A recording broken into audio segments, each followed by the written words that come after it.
Bonjour à toutes et à tous. Je vous propose qu'on attaque et puis ceux qui nous rejoindront plus tard, prendront le fil au cours de la conversation.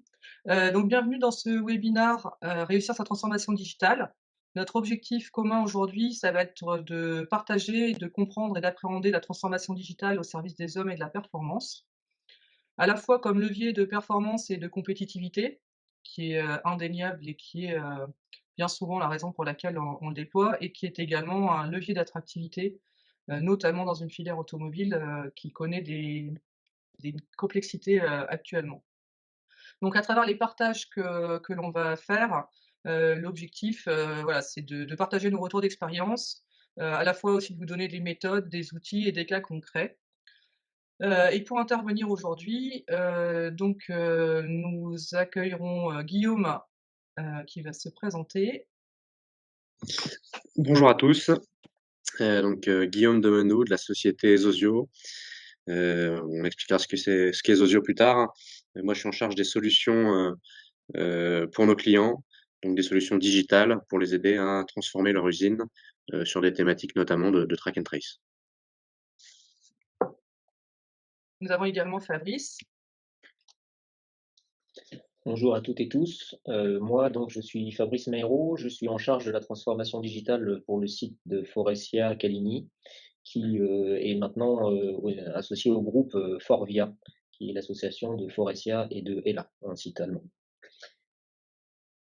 Et donc Isabelle Foucard, moi je suis directrice industrialisation, Lean et Digital Officer chez Nextmove, donc pôle de compétitivité et précédemment Digital Officer, dans l'industrie automobile.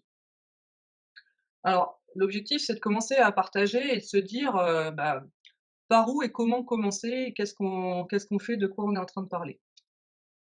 Donc la première chose, à appréhender, c'est qu'une révolution industrielle est en marche, la quatrième, et l'industrie en a déjà traversé 3 et on a la chance, de pouvoir, vivre cette transformation et d'être acteur de cette transformation qui est, la transformation à la fois digitale et celle qui est liée à la donnée.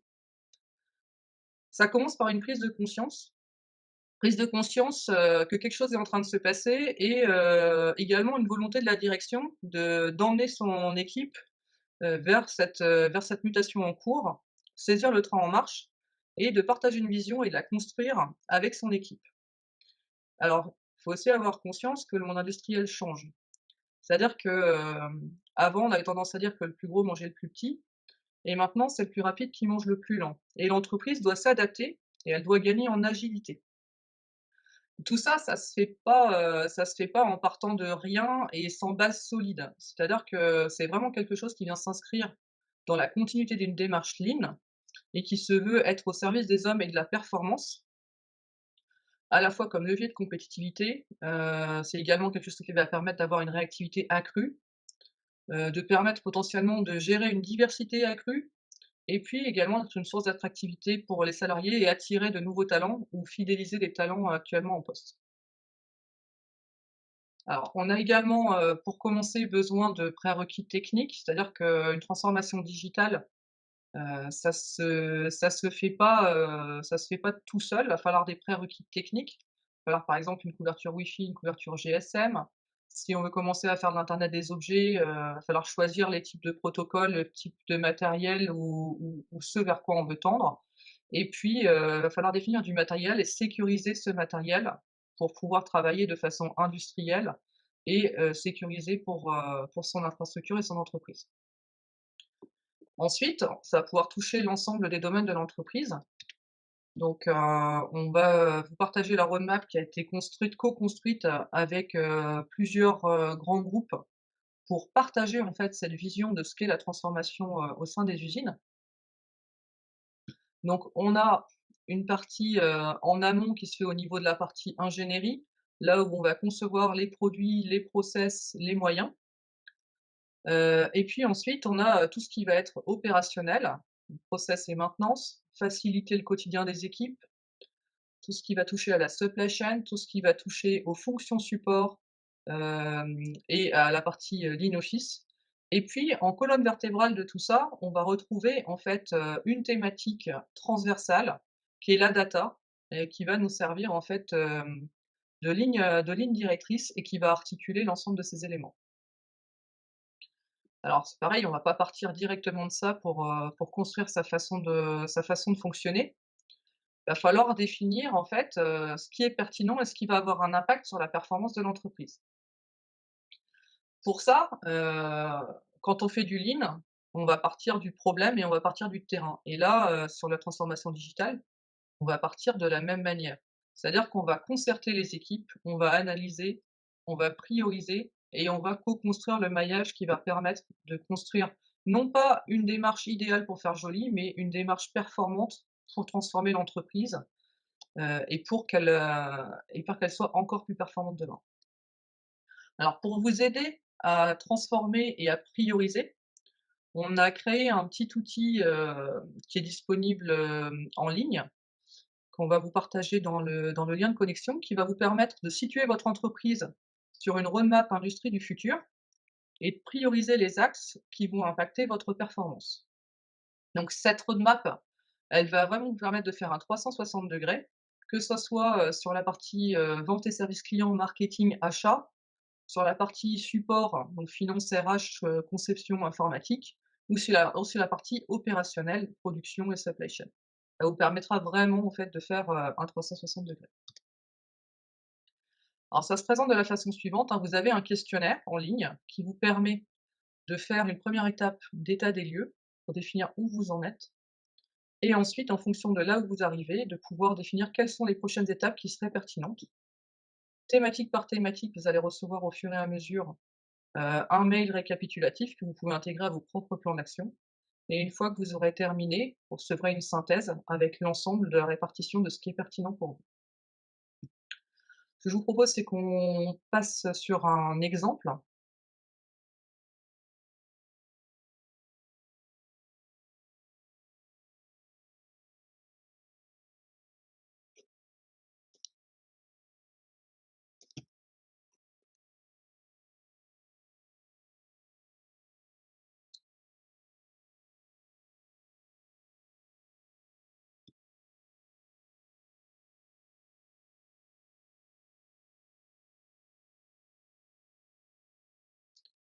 Donc on vous a pris un exemple sur la supply chain. L'objectif, c'est d'évaluer la maturité de où on en est sur la partie supply chain. Donc vous documentez une adresse mail pour recevoir le résultat et ensuite vous pouvez commencer l'état des lieux en répondant aux premières questions. Donc la première, est-ce que, par exemple, j'ai un système d'identification de mes pièces avec, des codes barres ou tout autre moyen de traçage?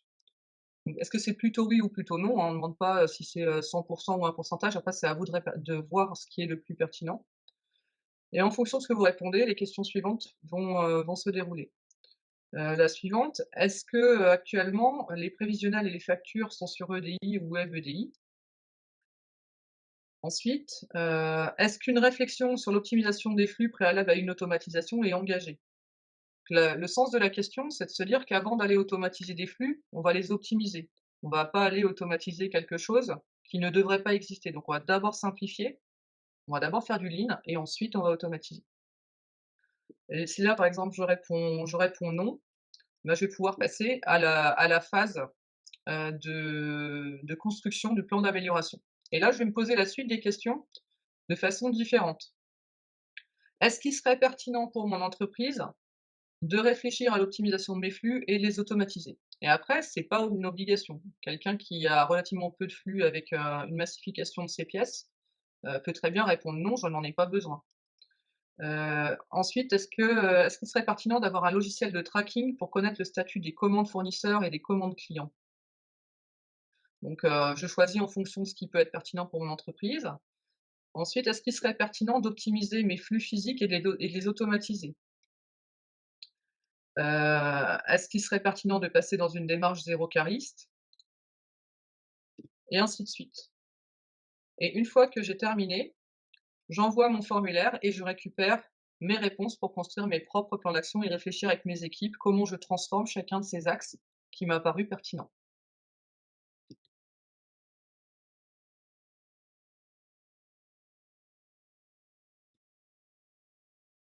Ensuite, une fois que vous avez récupéré ces informations, Vous voulez, avoir des informations sur, éclairer comment vous voulez pas refaire des choses qui ont déjà été faites ailleurs et du coup, nous, on vous a prévu un catalogue, donc que vous retrouverez sur le site Nextmove. L'objectif, c'est, du partage de bonnes pratiques de ce qui se fait, et ce qui existe déjà comme briques, soit sur étagère, c'est-à-dire que c'est des choses qui ont déjà fait leurs preuves dans l'industrie et qui sont disponibles et vous avez un catalogue en ligne qui vous permet d'accéder à toutes ces ressources avec des témoignages de clients, qui les ont installées que vous pouvez, contacter directement via le site, et à qui vous pouvez demander, plus d'informations et vous avez également des offreurs de solutions qui seront capables de répondre à un cahier des charges sur une demande spécifique.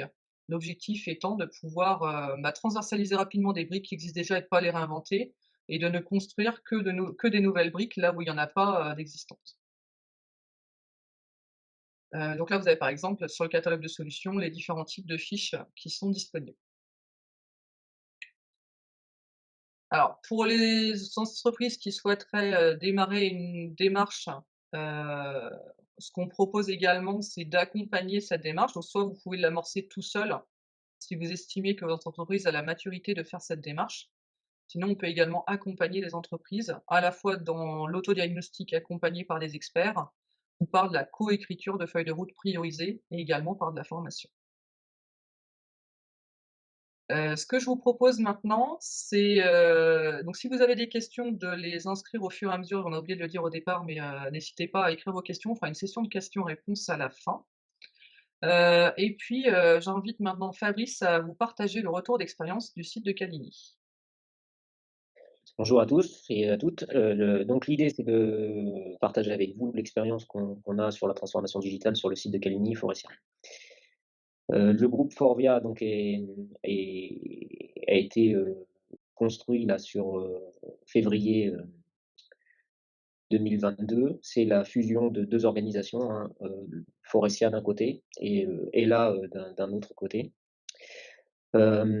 Aujourd'hui, pour la partie Forestia en 2021 en termes de ventes, on est à 15 600 000 euros de chiffre d'affaires. En termes de people, on est à 1 114 000 personnes en global. C'est 266 usines de production avec 39 R&D. On est implanté dans 35 pays et aujourd'hui, on est dans le top 10 des équipementiers automobiles. Donc, on est divisé en quatre activités principales. Donc, on a une activité siège pour lequel Caligny est maison mère. On a une branche intérieure système. On a une branche Clarion électronique pour tout ce qui est système embarqué. Et on a une branche qui est Clean Mobility pour toute la partie travaux avec les constructeurs sur les émissions, les faibles émissions polluantes. Aujourd'hui, il faut savoir qu'un véhicule sur 3 est équipé avec des produits forestiers de la marque pour le groupe Volkswagen. Alors l'historique de Caligny, aujourd'hui, donc c'est un groupe qui est né en 1946, hein, c'est 2 frères qui ont construit ce début de société. Ils se sont focalisés sur la conception et sur tout ce qui a été outillage. Ils ont, sur une vingtaine d'années, travaillé à la conception d'outils et ils ont développé les premiers mécanismes de siège. Donc, les mécanismes de siège, c'est des systèmes de réglage, hein, qui viennent ajuster le siège dans toutes les directions dans le véhicule. Fort de ça, donc Faurecia s'est transformé et a été racheté par le groupe Bertrand Faure pour devenir Bertrand Faure Équipement. Puis il y a eu une fusion avec le groupe CIA pour donner Faurecia. Et puis donc de cette année, depuis février, nous sommes le groupe Forvia. Donc on a parlé de l'ENSICAN, donc on a la chance d'avoir au sein de l'usine une branche de l'ENSICAN où on focalise sur un diplôme d'ingénieur en structure et matériaux. Et donc ça nous permet d'avoir un volant d'apprentis sur cette branche d'activité. Et on a depuis cette année, enfin depuis l'année dernière, l'Institut Lemonnier qui également a une branche localisée chez Forestier Academy et pour se focaliser sur les mécatroniques. C'est une nouvelle activité produite sur le site de Caligny et également sur la robotique pour continuer et accélérer notre transformation sur le site Forestia Caligny. Donc aujourd'hui, les différents produits, donc nous avons des glissières donc qui permettent d'avancer et reculer le siège, les mécatroniques, donc c'est des systèmes électriques qui permettent d'effectuer des mouvements combinés avec dans l'ensemble du véhicule. Donc on peut avoir des mouvements d'écran, on peut avoir des mouvements d'appui-tête, des mouvements d'accoudoir de manière électronique et électrique. Nous avons aussi des mécanismes manuels comme les poignées à pompage, les articulations, qui sont à la fois électriques ou manuelles. Donc au niveau de la transformation digitale, donc pour appuyer ce que disait Isabelle précédemment, en fait, il a fallu, comme c'était dit, de faire une prise de conscience. Donc ça a été la première étape pour le site de Caligny. Après, nous avons eu une étape d'initialisation, une étape de construction des fondamentaux, en fonction de ce qu'on a, de ce qu'on a vu. Et puis, bien évidemment, tout ça, c'est focalisé et appuyé sur notre référentiel Lean pour donner un Lean digital. Donc, sur la partie prise de conscience, en fait, la prise de conscience qu'on a fait, c'est le gap entre les outils qu'on a dans notre quotidien au niveau personnel, donc les tablettes, les smartphones, les ordinateurs qui nous permettent de commander, de faire de faire des opérations depuis sa maison sans avoir de difficultés particulières, hein, commander des colis, à savoir où sont les colis. Et ça, c'est l'analogie qu'on a fait entre ce qu'on pouvait avoir dans notre vie privée versus ce qu'on pouvait avoir dans nos usines de production. Et donc, ça a vraiment été le point crucial parce qu'aujourd'hui, le pilotage était fait par le papier. Pourquoi par le papier? Parce que c'était aussi une manière pédagogique pour pouvoir transmettre de la formation vis-à-vis de nos équipes. Parce que historiquement, dans le Lean, on avait cette démarche de vouloir transcrire par le papier les éléments. Les points de blocage qui existaient, et ça, Isabelle l'a évoqué tout à l'heure, c'est d'identifier les technologies existantes. Et la difficulté, c'est qu'il y a pléthore de technologies sur le marché. Et la difficulté à laquelle on fait face, c'est de savoir vers quoi on va. La difficulté qu'on avait sur le site, c'était de voir l'écosystème existant et le fait qu'on avait des équipes informatiques qui étaient extrêmement focalisées sur l'architecture et sur l'administration de réseau, mais pas obligatoirement sur des solutions digitales. Donc le premier objet, ça a été de rencontrer des startups. Donc on a eu, par le biais de Moveo et Nextmove, les rencontres avec des startups de la région pour pouvoir échanger sur sur quelles étaient les démarches et les étapes à mettre en œuvre pour pouvoir transformer le site. Donc on était parti directement solution. Comme nous sommes des ingénieurs et des techniciens, nous avons focalisé solution avant de focaliser usage. Donc il y a des nouveaux termes qui sont rentrés dans notre vocabulaire. Donc on a parlé de notion d'usage et de développement agile. Et donc l'idée c'était de se comprendre parce que la difficulté, c'était la différence et le gap de vocabulaire entre des, des unités de production extrêmement focalisées sur leur système de production et de lean management, mais pas du tout focalisées sur la transformation digitale. Donc en fait, les principes de base, c'était pour Forestia Caligny, une fois qu'on a eu identifié les premiers usages, et les usages, on les a identifiés par rapport à des problématiques, donc c'est ce que évoquait Isabelle tout à l'heure, c'était de se dire aujourd'hui c'est quoi nos problématiques et comment on peut y répondre de manière simple avec des outils numériques, sans que la transformation soit trop forte pour les équipes. Et l'idée de Caligny, c'était de ne pas installer des écrans sans vocation. Donc notre focus, c'était d'aller faire la chasse au gaspillage.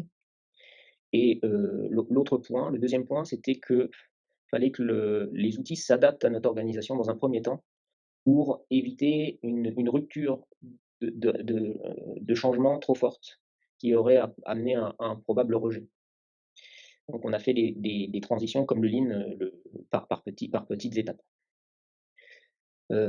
Pour pouvoir, par la suite, faire une transformation plus grande.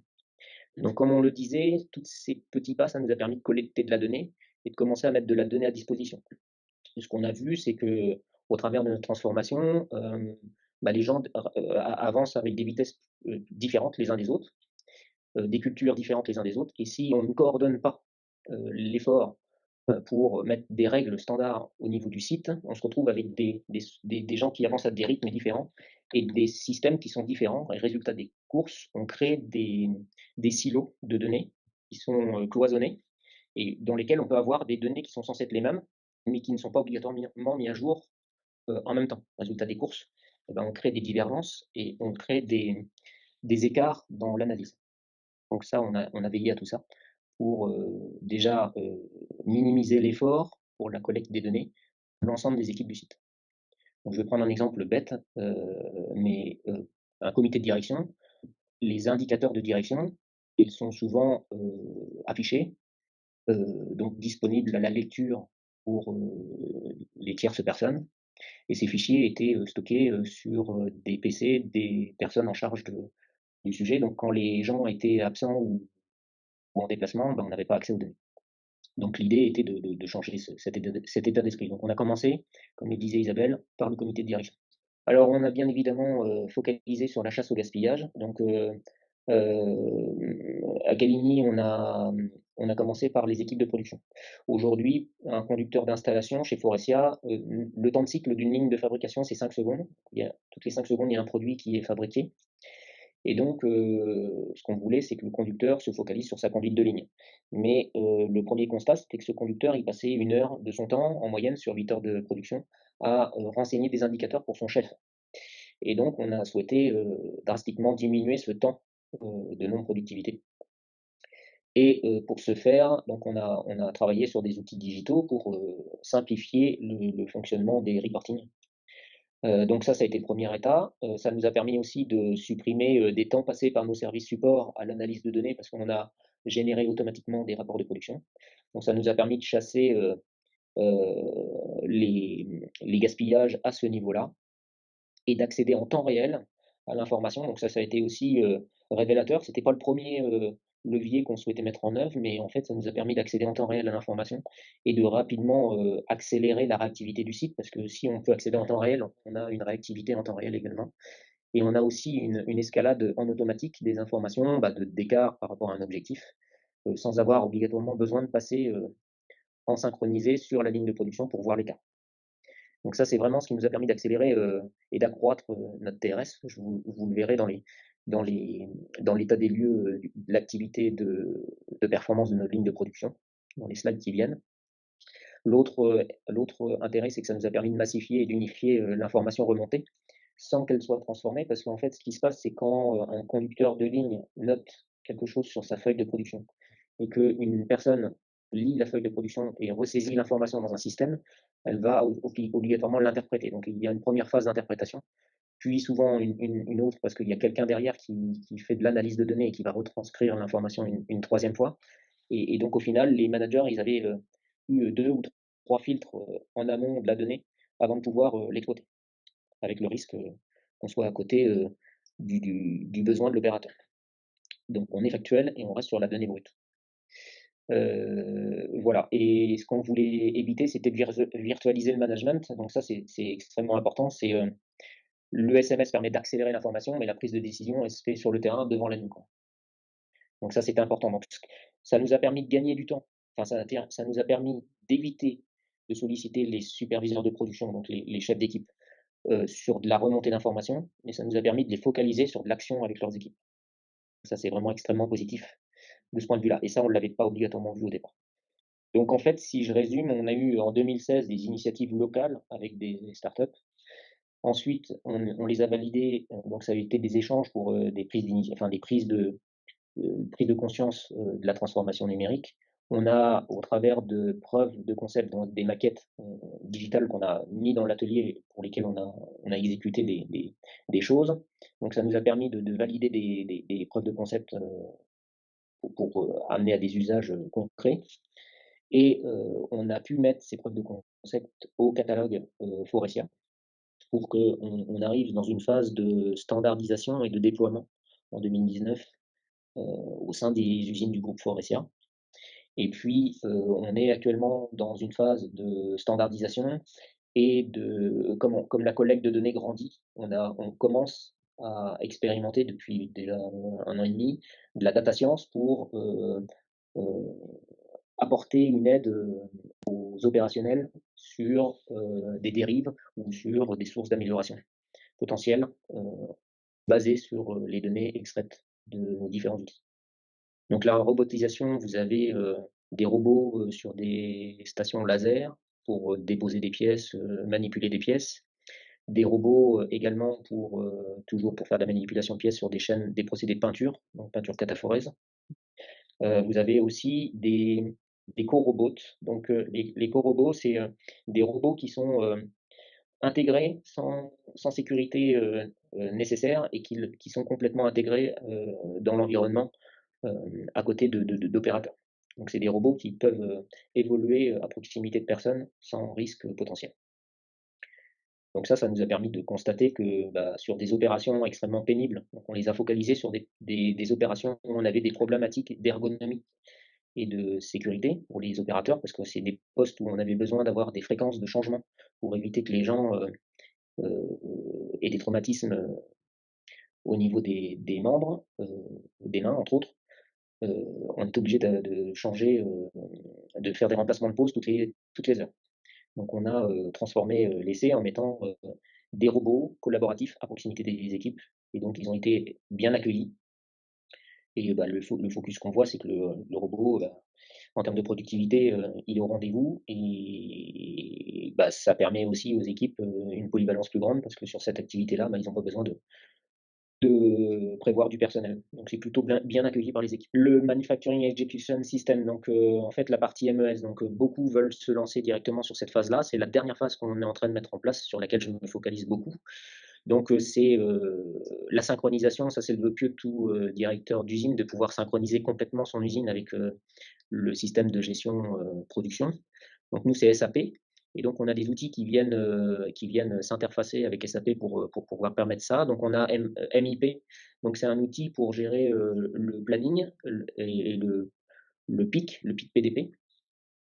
Nous avons un outil qui s'appelle Tractor pour faire le planning de production. Donc c'est l'étape d'après, une fois qu'on a validé le PDP pour la semaine suivante, eh ben on fait le planning détaillé référence par référence, client par client. Une fois qu'on a fait avec Preactor le planning référence par référence dans le détail, ben on l'injecte dans une solution qui s'appelle Neo. Et Neo, c'est un système qui va exécuter le planning décidé en production. Et donc, ça va permettre d'exécuter le flux tiré et ça envoie sur chacune des lignes le planning de production à suivre dans l'ordre pour pouvoir préparer les camions. DMC, Digital Management Control, ça permet de contrôler la performance de chacune de nos lignes. Donc c'est par cet outil-là que nous avons commencé pour continuer à accroître notre performance de production. Et Mlean vient supporter tout ça. Mlean, c'est une plateforme d'outils qui sont utilisés pour toutes les activités dans le gap de production. Donc vous allez avoir les routines superviseurs, les routines gap leaders, vous allez avoir les standards de travail, les audits de standards de travail, les matrices de polyvalence. Enfin, tout est intégré à l'intérieur de cet outil. Donc tout ça, ça s'appuie sur un référentiel FES, donc le Lean Management pour Forestia. Donc le FES, c'est sa pyramide de base, hein, c'est les équipes et la stabilité des conditions, donc ce que vous voyez en vert tout en bas. Et puis vous avez 3 piliers, hein, les conditions de juste à temps, le fait de construire la qualité au milieu, et puis l'efficience. Ça, c'est les 3 piliers, et tout ça pour driver, pour pouvoir conduire l'amélioration euh, en dessous de la pyramide. Et puis bah, cette pyramide, c'est pour continuer à être compétitif, soutenir la compétitivité et puis accroître les talents sur le site. Donc tout ça, je pense que tu peux cliquer, ça doit bouger. Voilà. Donc on va retrouver les outils à différentes étapes, hein. Donc MIP qui est le PIC PDP. Donc si on a une solution stable, eh ben, c'est mieux pour asseoir l'amélioration. Preactor, bah, le planning, c'est pour permettre d'être en juste à temps avec nos clients. Neo, ça permet de respecter l'engagement qu'on a pris au niveau des producteurs pour respecter les plannings qui ont été validés. Et puis Mlean, donc c'est l'outil qui vient supporter l'amélioration à tous les niveaux de la pyramide. Et donc les initiatives locales, Vas-y, je te laisse continuer. Donc les initiatives locales comme la géolocalisation qui vont nous permettre d'accroître et d'accélérer euh, notre amélioration sur le site.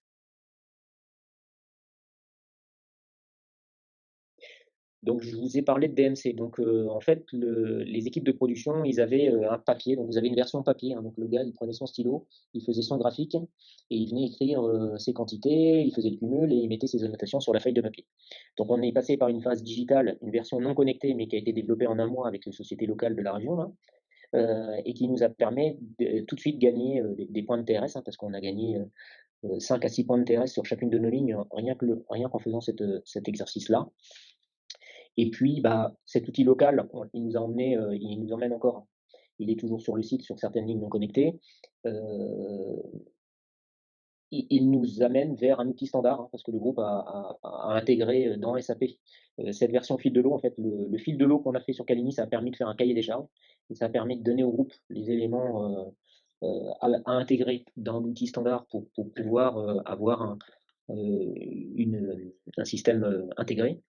Le fait d'être passé sur un système intégré, donc ça nous a permis également d'accroître euh, notre productivité, parce que si vous regardez, hein, depuis 2018 jusqu'à fin 2021, là, on a gagné 9 points de TRS sur les lignes, donc 6 points avec notre version locale qui a peu changé les habitudes des gars.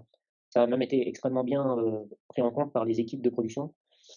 Ça a été un peu moins bien vécu par les équipes qui étaient en charge de l'analyse parce qu'ils se sont sentis déchargés de l'information. Donc ils ont eu un peu de mal. Il y a eu 4 à 5 semaines où il a fallu batailler pour travailler avec eux sur le fait que ça leur faisait gagner du temps sur l'analyse et que ça leur faisait plutôt focuser sur l'action. Donc la, cette transformation, elle a vraiment été très, très intéressante. Et le fait de basculer sur un système automatique, ça nous a permis de continuer à accroître le TRS. Ça nous a permis de rendre plus précis nos stocks parce qu'on est connecté aux machines maintenant.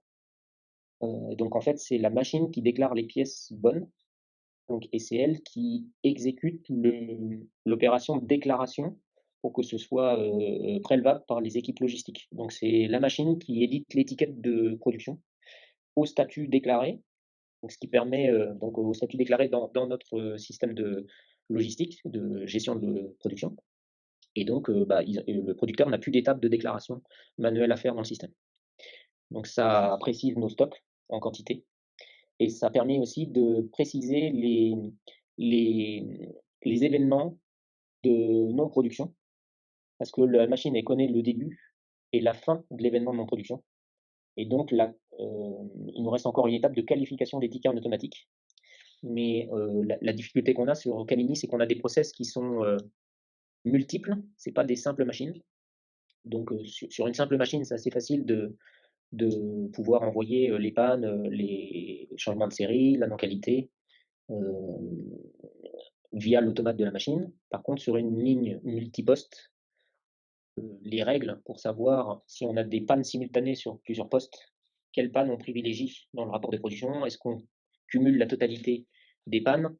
La difficulté, elle est là parce que en termes de ratio, à la fin, dans l'activité de traitement du non-TRS, ça peut perdre les équipes. Et ça, c'est extrêmement compliqué. Donc cette étape-là, on ne l'a pas encore franchie. Mais aujourd'hui, ça nous permet d'améliorer la qualité de nos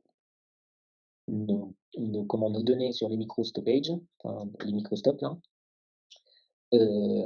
Ça nous permet de suivre le temps de cycle des machines en temps réel. Et on commence à faire de l'analyse qualité prédictive avec de la détection d'écart. Et ça nous permet aussi de faire une traçabilité, de commencer à cranter pour faire une traçabilité unitaire de nos pièces. Je ne reviendrai pas là-dessus. Emlyn, en fait, bah, c'est une plateforme hein, qui permet de gérer la totalité de nos éléments. Donc, ce qu'on appelle le plan de tour. Donc, le directeur d'usine fait un tour d'usine avec des seuils, des critères qu'il doit traiter, enfin, qu'il doit contrôler dans l'usine, avec des rencontres avec ses managers de niveau 1. Le système d'alerte qui permet d'alerter sur des dérives dans l'usine, le système d'assignation des tâches, donc c'est un PDCA, qui est une liste de courses dans le système, les idées d'amélioration, traiter les idées d'amélioration, On traite aussi tout ce qui est QRCI, donc tout ce qui est incident client à l'intérieur de la plateforme. On va traiter aussi tout ce qui est OK première pièce. Donc les OK première pièce, c'est ce qui permet de valider la production en début d'équipe pour chacune de nos équipes de production. Ils revalident qualitativement que tout se passe bien sur la ligne. Et puis vous allez retrouver en bas des fondamentaux sur la gestion des rôles pour les superviseurs et les gap leaders. Et puis, bien évidemment, les standards de travail, donc c'est les instructions de travail pour les équipes. Donc c'est des modèles qui s'assoient, enfin qui s'appuient sur de la vidéo. Donc on bascule de fichiers Excel avec des photos à plutôt des modes opératoires en vidéo. Voilà.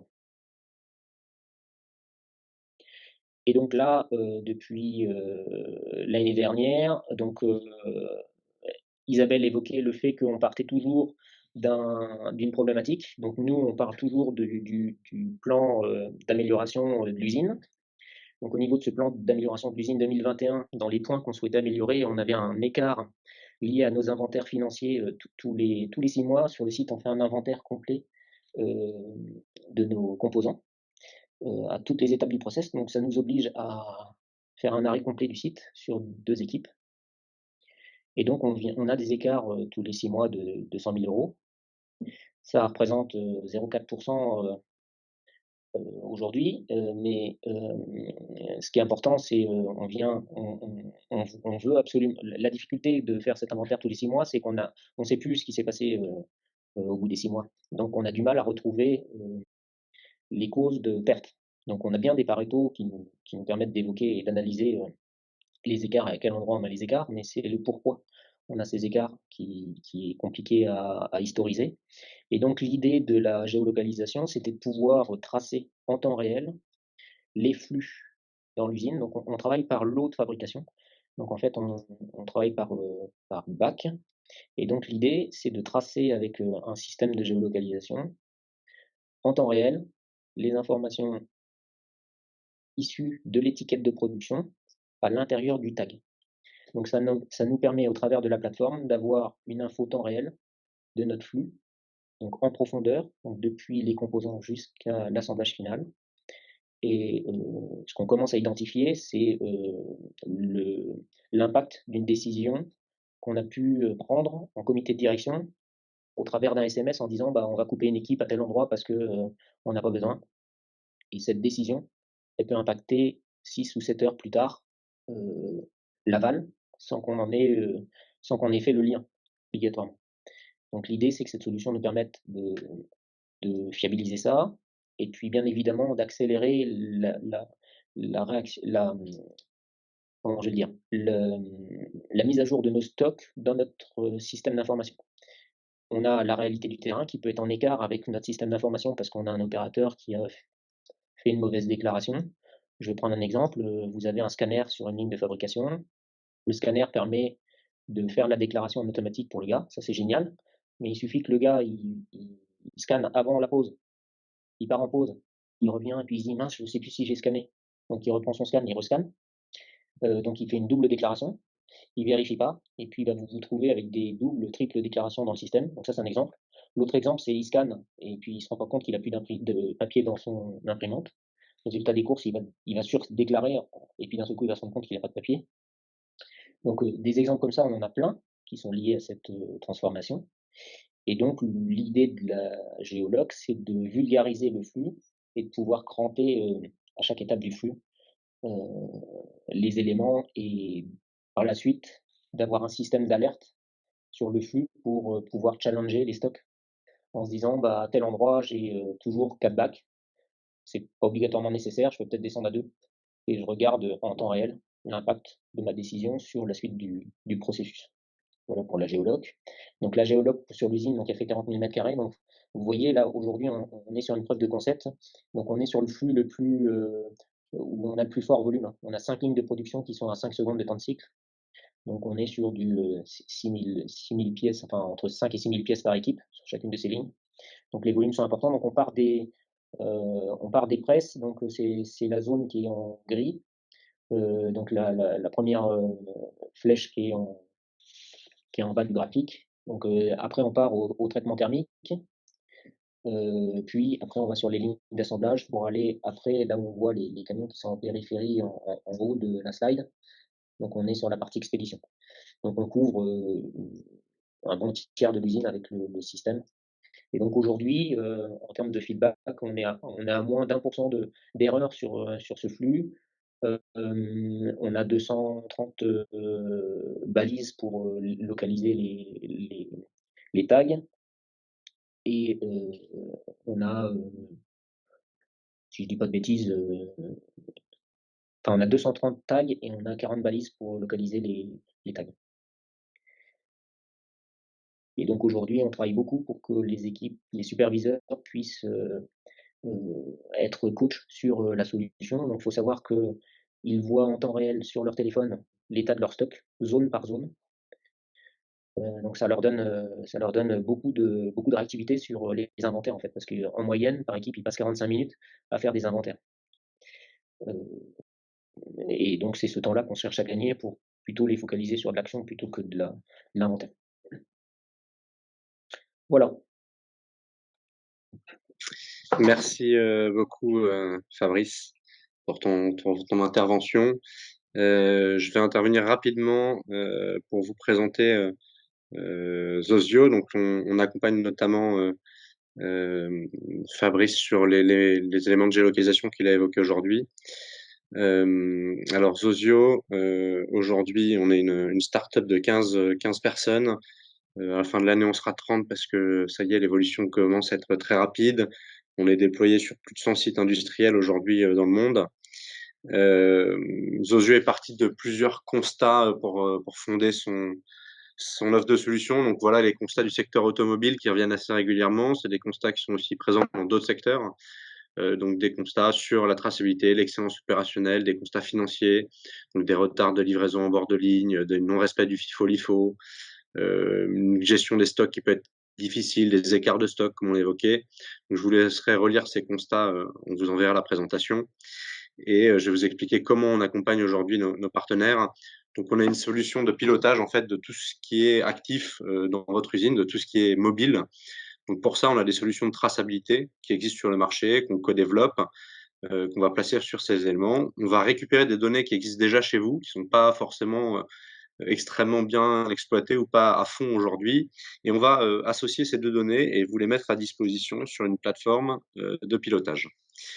Donc, il y a on va dire, cinq grandes étapes. Donc, c'est le service de track and trace, la collecte de données, et ensuite vous avez des niveaux de service qui peuvent aller du pilotage de l'équipement à l'optimisation de flux et à la logistique prédictive. Je vais revenir très rapidement sur ces éléments. Donc voilà, on en parlait tout à l'heure, comment on peut récupérer de l'information par API, par scan d'étiquette. Donc tout ça, on va appairer, on va récupérer l'information. Et ensuite, sur les autres éléments, tu peux passer la slide s'il te plaît, on va avoir tout ça qui se présente sous forme de tableau assez interactif que vous pouvez configurer vous-même. On va les configurer au départ avec vous, bien sûr, et ensuite vous pouvez les faire évoluer dans le temps. Donc avoir des dashboards, par exemple, pour regarder dans quelle zone sont les éléments, combien de capacités de production j'ai, comment évoluent ces capacités dans le temps. Ensuite, vous avez aussi, on peut passer aussi cette slide, des cartes pour retrouver facilement ces éléments dans l'usine. Aujourd'hui, il y a la perte de temps pour retrouver des éléments qui parfois peut être très pénalisante en temps. Donc voilà, vous avez sur chaque élément, quand vous cliquez dessus, son descriptif. Vous avez l'historique, bien sûr, pour retracer tout ce qui s'est passé de manière carte ou de manière de tableau. À chaque fois qu'il y a un changement de condition, un changement de zone, vous pouvez retracer l'historique d'un élément. Donc, vous pouvez faire ça pour voir ce qui s'est passé dans le temps et analyser les différents déplacements. Vous avez ensuite toute une partie d'alerting, si vous êtes en retard, si vous dépassez des seuils qu'on va prédéfinir, s'il y a moins de temps de pièces disponibles pour la production ou s'il y a trop de pièces qui sont stockées dans un endroit. Donc à chaque fois, vous pouvez avoir un système d'alerte par mail, par SMS, pour vous prévenir des alertes qu'on va configurer au départ sur tous les éléments qui peuvent être bloquants pour vous. Et ensuite, vous pouvez analyser les tendances, donc les évolutions des tendances, des quantités dans le temps de chaque élément, dans chaque zone, et voir si vous avez des cycles qui se dégagent, des trames des choses qui vont se répéter dans le temps et ça va pouvoir ensuite permettre ces analyses des tendances de faire du prédictif au bout de plusieurs mois et de pouvoir vous aider à prévoir votre logistique de production en amont grâce à ces tendances qu'on aura détectées en fonction des jours de la semaine, des mois de l'année et tous ces éléments. Et ensuite, bien sûr, vous avez la partie analyse de flux. Donc, vous pouvez générer automatiquement des sortes de diagrammes spaghetti pour voir l'efficacité, le temps moyen de vos flux entre les zones et vous pouvez comparer l'efficacité de ces flux entre deux périodes de temps. Vous pouvez faire des changements organisationnels en intérieur dans l'usine et du coup, vous allez pouvoir comparer l'efficacité d'une période par rapport à une autre, donc en fonction du nombre de transits, de l'efficacité qu'il a eu par rapport à la période précédente. Donc voilà, ensuite il y a d'autres éléments comme des analyses de flux, de stock, pouvoir voir les immobilisations, depuis combien de temps vos éléments sont immobilisés, dans quelle zone, et, et d'autres outils à votre disposition. Donc, on a déjà parlé du cas de Forestia qu'on a évoqué. Je vais évoquer rapidement deux autres cas pour vous donner d'autres perspectives. Un cas sur le pilotage de contenants, gestion FIFO-LIFO. Donc le contexte, c'était une gestion des contenants qui était un peu compliquée. On ne savait pas quels étaient les contenants pleins, quels étaient les contenants vides. Une gestion du FIFO-LIFO qui n'était pas respectée parce que le tableau à pion n'était pas forcément mis à jour. Donc, là, on a travaillé sur une double technologie. On a équipé les carafourches d'antennes RFID, tous les contenants de tags RFID, et en plus de ça, on géolocalise les carafourches. Donc, quand on déplace un contenant avec le carafourche, on le lit grâce à la RFID et on connaît sa position grâce à la technologie ultra wideband. Donc, on sait où on va déposer chaque élément qu'on est en train de transporter. Donc ça, c'est la technologie, on va dire, de base. Et ensuite, vous avez des ordres qui sont donnés au cariste en fonction du film de production sur quel contenant il doit sortir du stockage pour l'amener sur la ligne d'assemblage et des ordres aussi de récupération des contenants qui arrivent en usinage et qui doivent être stockés et où les stocker exactement, dans quel travée. Donc voilà, c'est du gain de temps pour les opérateurs de carafourche, on va dire, un moyen d'éviter les erreurs de livraison sur la chaîne d'assemblage. On est sûr de livrer le bon élément. Si on déplace un mauvais élément, par exemple, on a tout de suite une alerte qui arrive sur la tablette. Donc le but, c'est qu'il n'y ait aucune rupture de la production sur la chaîne d'assemblage. Et pour vous donner un autre exemple on va dire assez différent, on va être sur la géolocalisation des trains logistiques. Le but, c'est d'analyser les temps de cycle de ces trains logistiques dans un premier temps, donc pouvoir collecter toutes les données, voir si les temps qui ont été prévus, on va dire, estimés au départ, sont bien respectés et pouvoir les réajuster et être au plus proche de la réalité.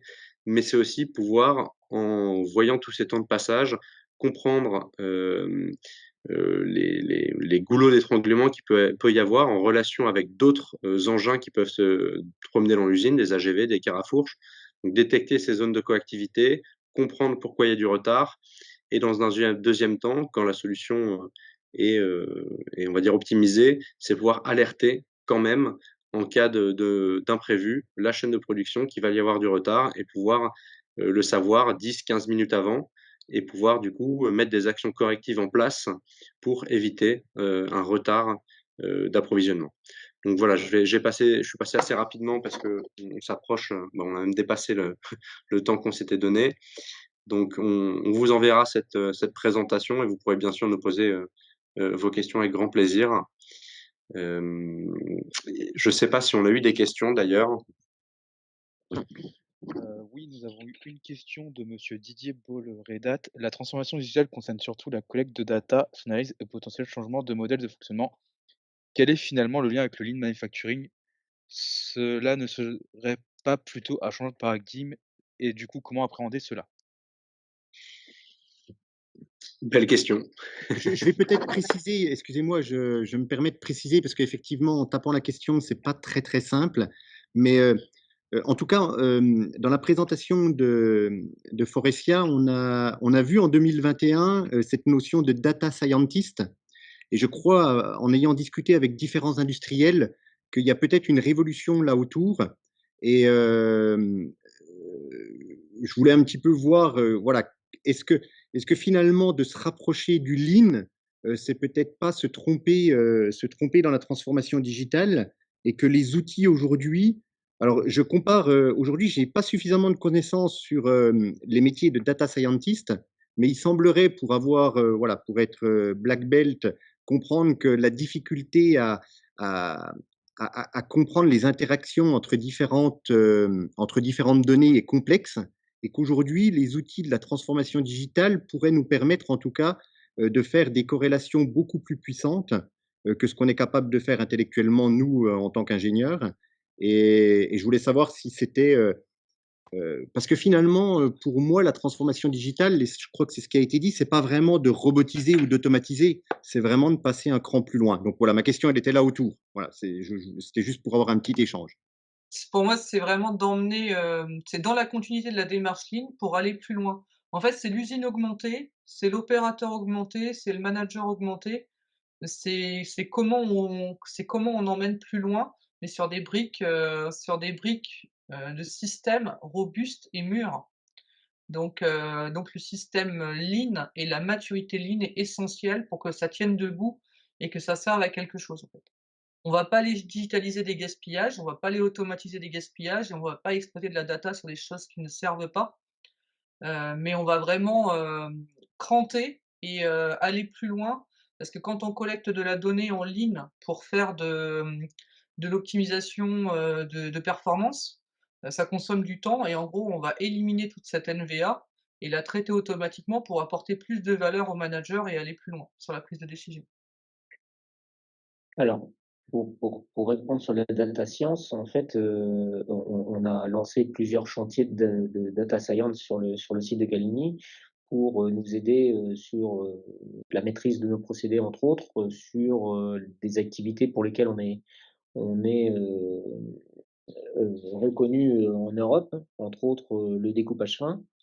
Et ce qu'on souhaitait faire, c'était focaliser sur les paramètres process pour identifier des casses potentielles à l'intérieur de nos outillages, hein.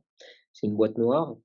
Et donc, on a utilisé la data science pour vulgariser ça et donner des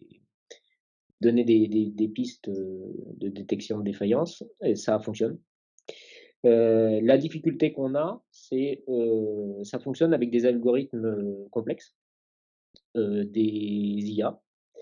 Et l'analogie que je ferai, c'est la même chose qu'avec un système de localisation dans une voiture.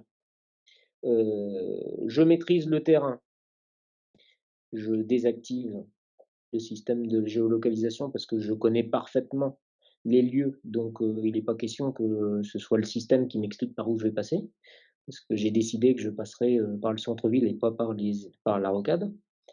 Manque de bol, c'est qu'il y avait des travaux, mais j'ai quand même décidé d'arrêter le système. Et l'analogie que je ferai, c'est ça, c'est que les équipes de production ont des connaissances fortes sur l'outillage et bah, ils font pas obligatoirement confiance dans la prédiction, même si la prédiction a des taux supérieurs à 90%. Donc on est à 96% exactement. Donc c'est à l'étape dans laquelle on est sur ce type de procédé parce qu'on n'est pas capable de le démontrer par les mathématiques. Parce que les IA aujourd'hui, on ne sait pas comment l'algorithme présente le résultat. En revanche, la data science, elle nous amène des choses concrètes, et là je reprends ce que Isabelle disait, sur du pré-traitement de données, entre autres sur des métiers d'approvisionneur, sur des spare parts, enfin sur toutes les activités de pièces de rechange. On est un site extrêmement technologique, donc on consomme beaucoup de finances en pièces de rechange. Et donc on analyse avec des procédés de data science hein, plutôt basiques les comportements des consommations de pièces de rechange en fonction des volumes de production. Et ça nous permet de challenger le stock sur les pièces de rechange au sein du site et ça nous a permis de baisser drastiquement parce qu'on a baissé à hauteur de 20% d'un point de vue financier nos stocks capitalisés de pièces de rechange sur les outillages entre autres. Donc ça, c'est une vraie piste d'amélioration et ça, on continue à travailler là-dessus. Donc, on s'appuie sur les données capitalisées et enregistrées pour identifier des cas d'usage qui nous permettent d'alimenter des data scientists sur des projets de ce type-là. Donc, on a évoqué un projet sur les consommations de pièces de rechange. On se focalise aussi sur les temps de cycle parce que on est sur des procédés avec des temps de cycle courts, donc c'est important de travailler et de maîtriser nos temps de cycle sur nos lignes de production. Donc, on va lancer aussi des sujets sur de l'analyse avec des procédés de data science sur ça. Donc aujourd'hui, la data science, elle permet ça. Je ne sais pas si ça répond un peu à vos questions sur le sujet, mais voilà, c'est toute l'analogie que je ferai en restant pragmatique sur la donnée. Du Six Sigma, on connaît parfaitement la culture Six Sigma, on en fait toutes les semaines. On a des revues poussées et tout est basé sur ça en fait. Mais le Six Sigma, il s'appuie aussi sur le Lean Manufacturing pour pouvoir progresser.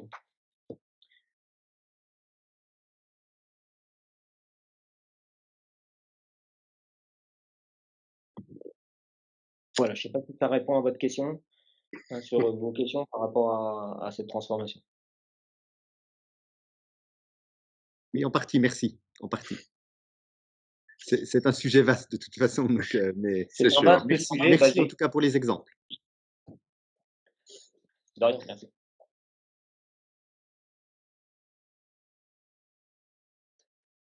Est-ce que quelqu'un souhaite poser une autre question qui n'a pas été posée dans le chat?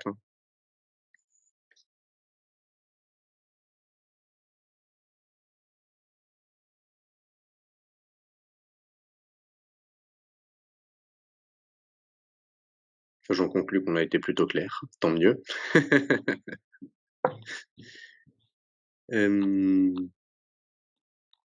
Merci à tous pour votre présence aujourd'hui. Merci Isabelle, merci Fabrice pour ces présentations. Et je pense qu'on pourra vous envoyer le replay et la présentation pour que vous puissiez la revoir. Ouais, Oui, ça il est serait prévu bien. un replay de la présentation. D'accord. Oui. Merci beaucoup. Parfait. Merci à tous. Merci à Merci tous. Bon Isabelle. après-midi, au revoir. Bon À après-midi, bientôt, au merci revoir. Guillaume.